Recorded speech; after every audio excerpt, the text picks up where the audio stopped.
I started the fruit diet about 3 months ago. I'm 34-year-old female. I've been working night shifts. Oh, I hate night shifts. On and off for 10 years. Holy crap, honey. Since you were 24? Wow. I'm constantly tired and have a low mood and been feeling so for many years. I just, I've done a lot of night shifts.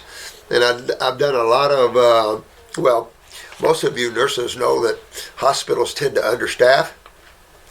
So the overtime is plentiful. You can work double shifts all the time, but plenty of time to work double shifts. Depends on your shift, 8 or 12 or whatever. I've done 40-hour shifts. ER docs do 40-hour shifts and stuff. It's like, no. You got toothpicks. It's horrible. And being away from the sun like that and sleeping in the daytime, I just think that on top of having maybe weak adrenals, because that's be mood, the adrenals would be your anxieties and your shynesses and your kind of your reservedness. Your thyroid, parathyroid is going to be depressions and unhappiness, and you don't like yourself and stuff like that. So when you have these weaknesses, these tend to be some of the symptoms from that. It can definitely affect your emotional states and mental states, no question about it. She's sleeping 10 to 12 hours daily, but still tired. Yeah, it sounds like adrenals and thyroid. Just can't get your rest back.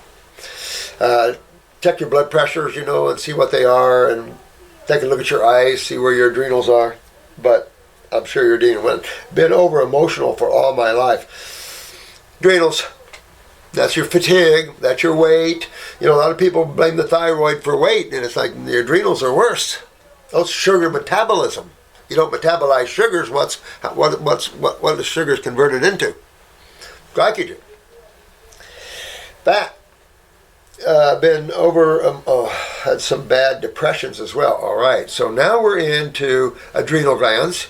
The depression now is pulling you up to here, parathyroid and thyroid. Now, here's a big question on top of this, guys.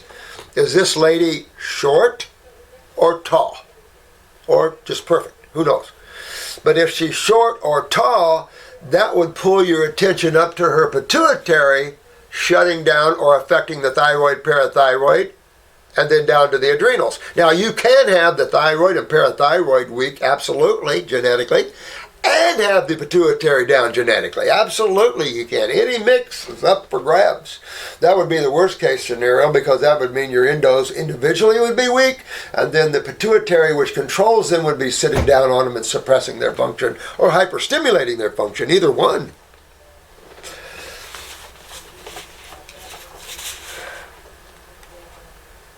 Occasional migraines, painful periods. Yeah, you know what?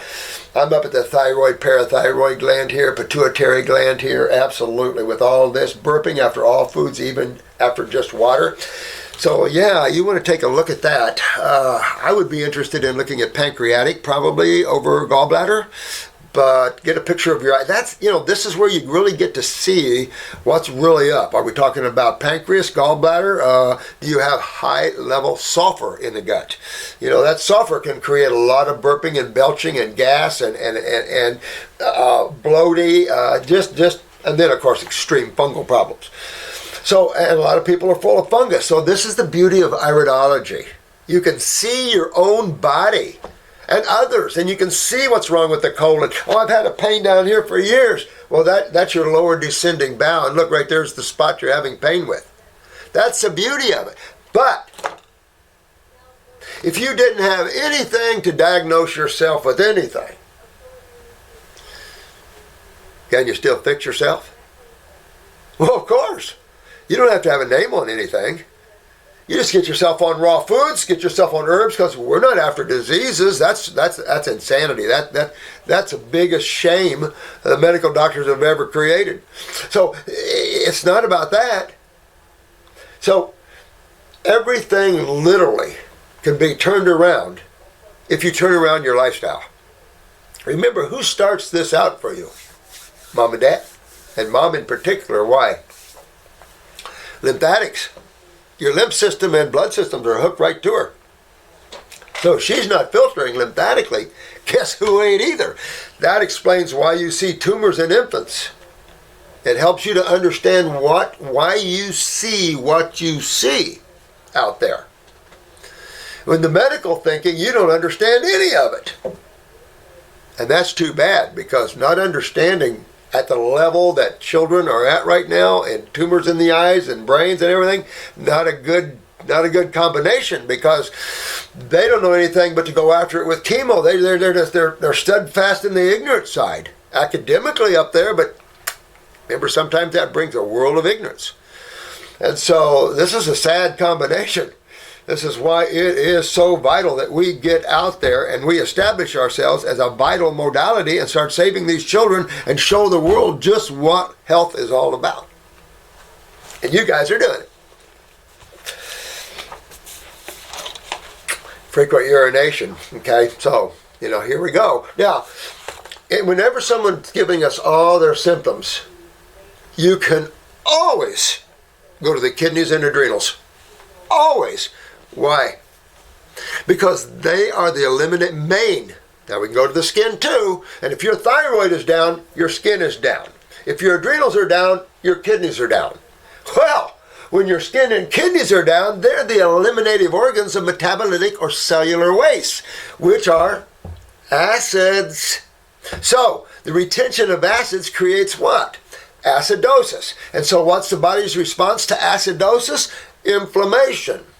When it's on the outside of a cell, when it's interstitial around the cell, in the lymph fluids, in the sewer fluids. When the sewer fluids back up, acidosis interstitially, you see the inflammatory response and all this stuff.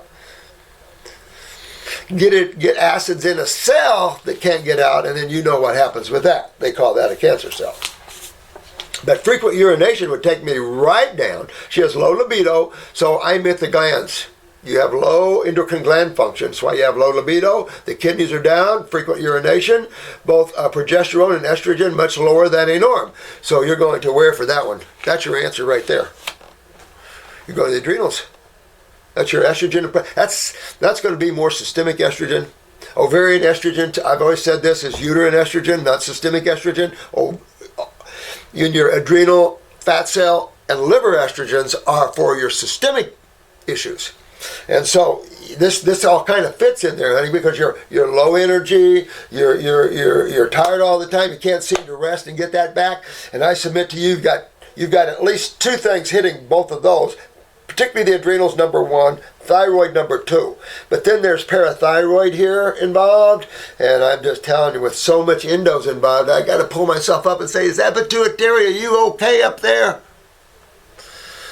So you have to think about these things. How do you get up here? Upper circulations? Absolutely. Brain and nerve formulas? Absolutely. They're for neurons. So all of this is neurons. So it's like, hey, all right. So it starts to pick up the weaknesses. Remember, herbs have all their bodies to them like you do. That why would God create a herb that's useful for the human body if it wasn't meant to be used by the human body to fix it? When you get away from that in a medical world, it's kind of sad when you get into the pharmaceutical jargon and the death rates and the maiming that pharmaceuticals do, and what the use of antibiotics has actually done to the human race on the negative side. Well, look at this. All right. So, some spider veins. Where are we at? Connective tissue parathyroid? Yep. All right. Hands down.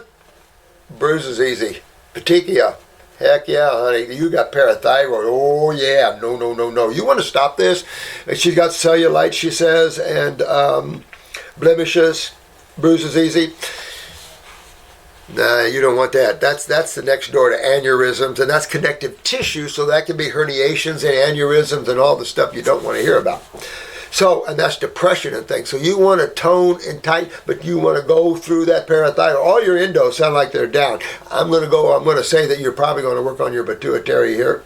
Both progesterone and estrogen, okay, no motivation, thinking constantly, brain fog, can't relax, can't handle any stress, irritable. That's your endos. That's all your endocrine glands, honey. So, to turn things on, you want to turn things on, you generally go over to the wall switch and flip a switch, right? That's the electrical department. So why would we think any less of our foods? And when we look at our foods must be electrical. When you're eating cooked dead foods and your adrenals and thyroids and everything is down, How do you get to feel better? What are you doing to make yourself feel better? Nothing. Because you remember the law of homeostasis. So you're eating foods that are magnetically much lower than you are. You know, cooked vegetables are probably around 1,000 angstroms. When you look at the human being at 5,500, you probably have, a lot of acidosis and deterioration in you. So you need about 6,500 angstroms of a human body radiating energy to be halfway smiling. So when you eat cooked food that's down about 1,000, you see what happens? A law. Remember spinning a wheel at 100 mile an hour and spinning a wheel here at 10 mile an hour? I put them together. They'll each start spinning the same, law of homeostasis, but the fast one slows down and the slow one speeds up until they can find that harmonious balance. So the first thing off is change your diet to living electrical foods. Vegetables take so much digestive energy for humans because we don't have the digestive tracts and stomachs of herbivores that fruit is our electricity. Fruits, berries, and melons. So that's why we push that. They're electrical. But electrical, remember quantum physics. Energy has intelligence. Ho, ho, ho. So when you're eating food, you're eating intelligence. Did you destroy that intelligence before you ate it? In others, pick and eat. Now you're eating that thing vibrating, has the consciousness, the karma for you, because that's why it's here. Its mission is for you. It's here to love you. And man's got to get with that. Man's got to taste that spiritual side of life. Oh, that's good. Oh, that's really good. It makes me have love for everybody. It makes me understand more about the ups and downs of life. But right off, you can see this poor soul dealing with a lot of endocrine gland problems, brain fog. So upper circuit, brain and nerve would be my focus. Then I'm after the kidneys, the adrenals. I'm after the lymphatic system. I'm after the GI tract. Did I miss anything? I'm going to kill a few worms, but if you do have a lot of fungus causing this burping and stuff, a lot of sulfurs and stuff, the chances of you having high fungal problems is up. So you want to know, that's why we have Parasite M and Parasite G in the first kit.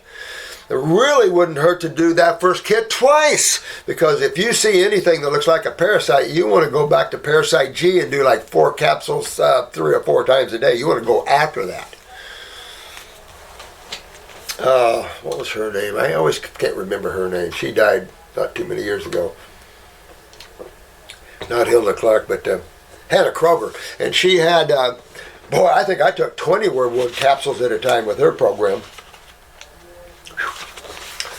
No more thinking, okay, and all that. Haven't worked for a while because I'm so tired, can't concentrate and overthinking everything. Often feel cold, but just a fast walk makes me sweat.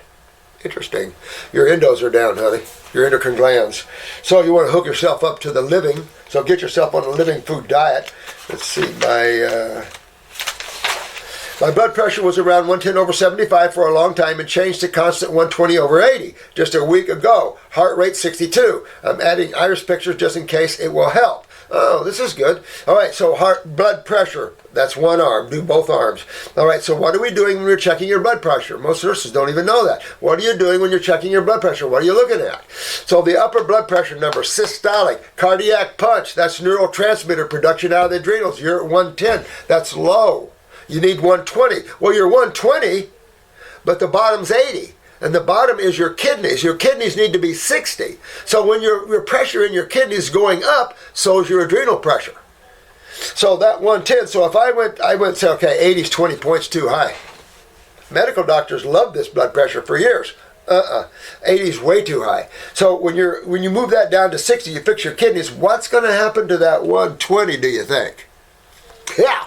It's going to drop. And when you start detoxing, you're going to go, God, I feel so tired on this detox. What is it? You're having living food, power herbs, power foods, but you're feeling more tired. What is that? That's your adrenal glands. And even though you're doing all these things, your body's taking it down to its genetic past. It's cleaning out its consciousness. You just have to see what God does, how it does its things. So you got low blood pressure. You're about 100 over, if you ask me.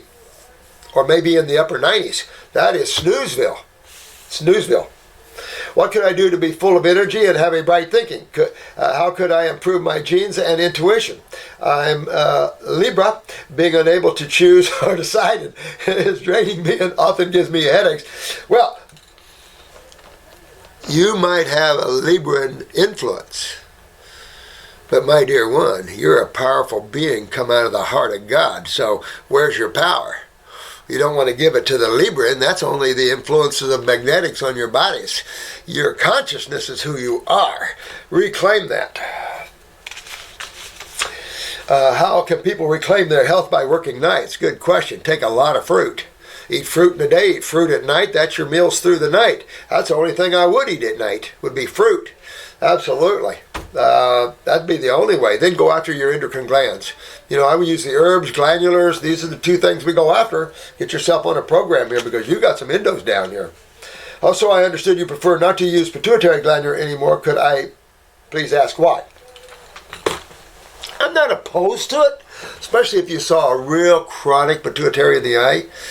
But the glandulars really work. And I've had a lot of cases where I put them on the pituitary glandular, and then their blood work came back with some of the hormones just shooting the roof. So then and they're asymptomatic. They, for some reason, it's not kicking up the respective glands. It's just affecting the factors for some reason. So we take them off of that, and then everything goes back to normal, and everything's good. And so I just wanted to avoid that big boom, because you don't have to hit that little pituitary with too much. I would think 10 milligrams of a glandular would be all you'd need for that gland. Let's say 110 3 times a day. But I like the herbs. The herbs are plenty well on the pituitary. It's not difficult to bump the pituitary gland.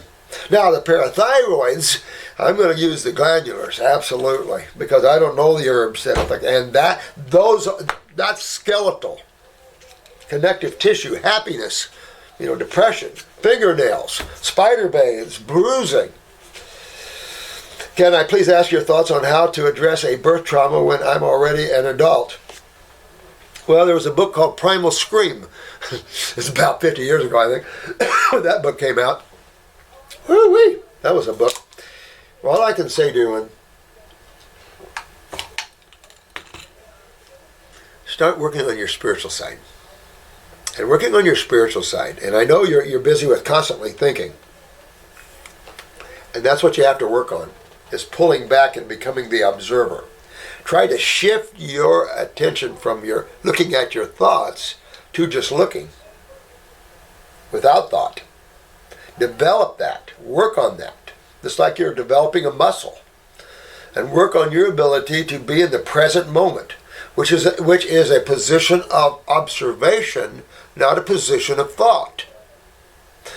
And when you develop yourself with this and keep developing yourself, you will develop the ability to talk to your mind and let your mind on the outside of your consciousness do its thing. Bring you back the information you want, put it to work, but don't follow it.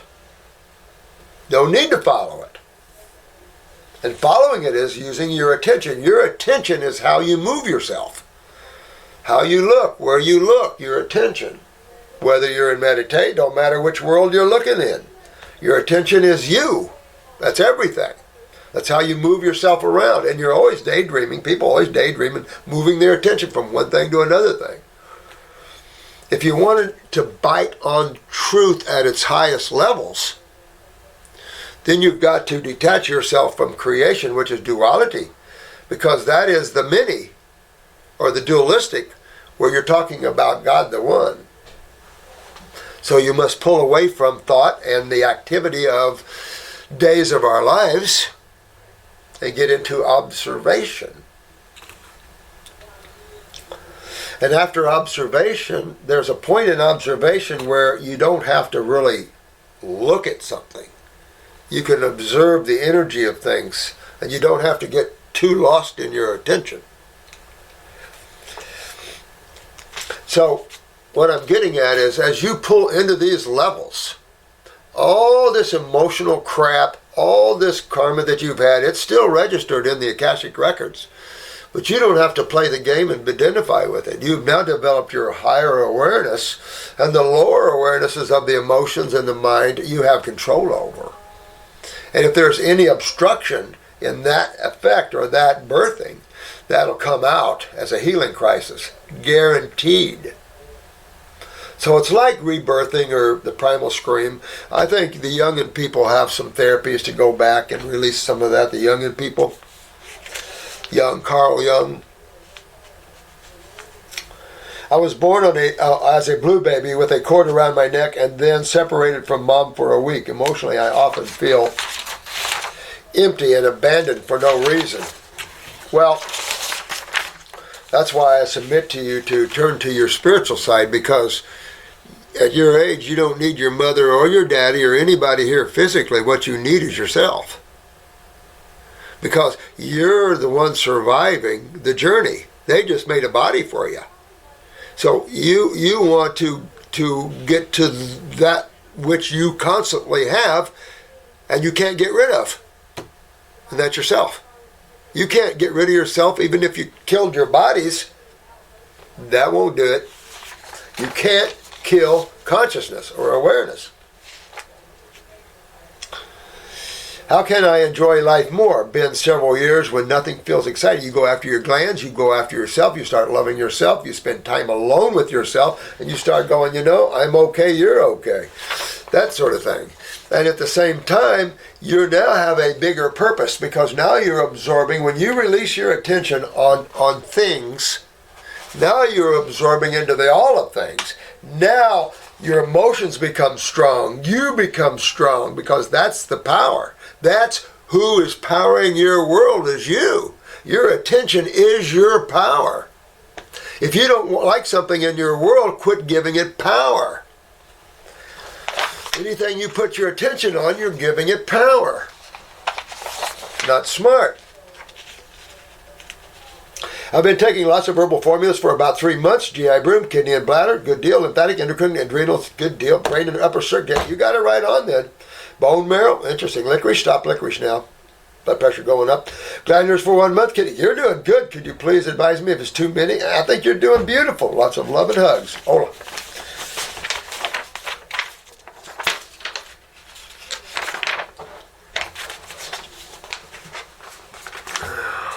All right, let's look at the right side. All right. Now let's look at the left eye. Now look at all this down in here. The same thing on the right one, but right down in here is what?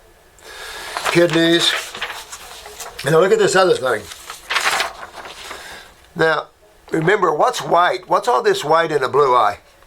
That's acute lymph stagnation. What's the yellow? Subacute lymph stagnation. Notice in what they call the autonomic nerve wreath, which is not true in my opinion, but notice that is the bowel wall. That's your intestinal walls. And this rope, this yellowish rope you see, right, is lymph stagnation interstitially in the intestinal walls. That's where you get IBS, Crohn's, UC, ulcerative colitis. It's just acids building up and chewing back. And that is major malabsorption. You've got a lot of malabsorption going on here, my dear. I'll say just real quick. This is what I see in her, all right? She has major malabsorption. She had prolapses of the transverse bowel. She has a ballooning of the ascending colon right at about the lower chest area or near the right arm. She has a hip that's is getting in trouble here on the right side, a groin to match. A real big weakness in the groin. The whole right leg is weak, particularly around the knee, going up to the upper femur that fits into the leg. The kidney's in a chronic, and you want to work on this kidney, honey. You're getting a little darkness in that kidney, and that's not good. So you got serious kidney issues going on here. Go after them. Your adrenals in a subacute state. You have some nerve rings, which gives you a minor chronic weakness in that. Uterine, a little bit of bladder weakness. Upper neck a little bit, lower back a little bit, that sort of way. I'll say the pancreas doesn't look too bad, the gallbladder, liver, just clean those out a little bit. Left side, lot of sinus, head congestion, no question. Got to drain the head, and the bowels are blocking it for you. This is going to give you pressure and everything else in that. Left eye, let me see here. Frontal lobe weakness.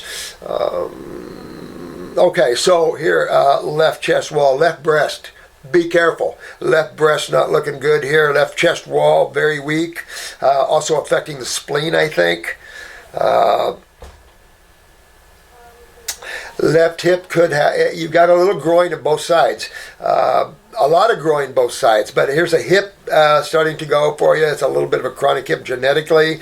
The leg is weak. The kidney, both kidneys are down, honey. The legs are down. The groins are down, and the hips. You want to get going with that. You got a weak throat on the left side, so you could have a sore throat. The thyroid is a little weak on that side, and the upper neck is weak on that side. All right.